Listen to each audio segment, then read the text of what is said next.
I don't think there ever was an investigation. The evidence doesn't lie. Does Michael Morgan live here? Yes. Lucky was a canine Jim McEwen won't soon forget. He could be up in your lap as a lap dog 1 minute and then be out taking down the bad guy in the next minute. He trained the dog at the Little Rock Canine Academy back in 2016, soon after the Hot Spring County Sheriff's Office purchased Lucky using drug seizure money.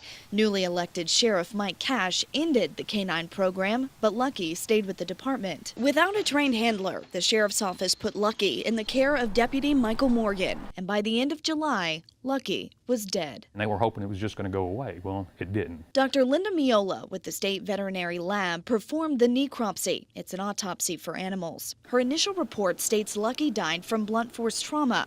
Her final report says it's inconclusive. Due to typically lack of training and experience. That's where Dr. Melinda Merck comes in. She's a forensic veterinarian out of Austin, Texas, who writes books on her field of expertise. She's worked high-profile cases like the Michael Vick case and testifies for both the prosecution and defense around the world. She was paid by a private donor in the Justice for Canine Lucky group online to look into this case. So I think it's important to have that objectivity and not be swayed about an outcome, because all I can do is speak to what the evidence tells you. With the original necropsy report, photos and investigative files from the Hot Spring County Sheriff's Office, she came to a similar conclusion as Dr. Miola did in her original report. Some human did something to Lucky. This is a non-accidental injury. She says these forensic photos show blunt force trauma to both sides of Lucky's head, neck, shoulder, chest, stomach, and lungs. He lay there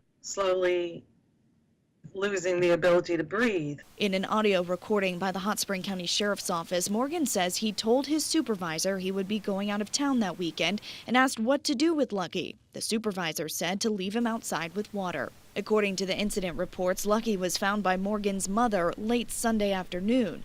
Chief Deputy Pierce went to Morgan's home to pick up Lucky, and Monday morning, 2 investigators questioned Morgan. We're not treating you like a suspect here, okay? No.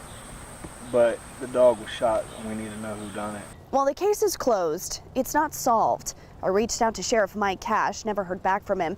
The lead investigator now works for Arkansas State Police, and Deputy Michael Morgan no longer works for the department, but he lives in town, so he went to his house to try to get his side of the story. Does Michael Morgan live here? Yes. Morgan wasn't home. I explained we were investigating Canine Lucky's death. Is this a case that you've had to work with or on at all? I don't want to answer any questions. Okay. Though one door closes, this case remains wide open for Lucky's trainer. When these guys go out and do it wrong, and something so negligent as this, I mean, they have to be held accountable. Whatever the cause, whatever the reason, a law enforcement canine is gone, and his death deserves answers.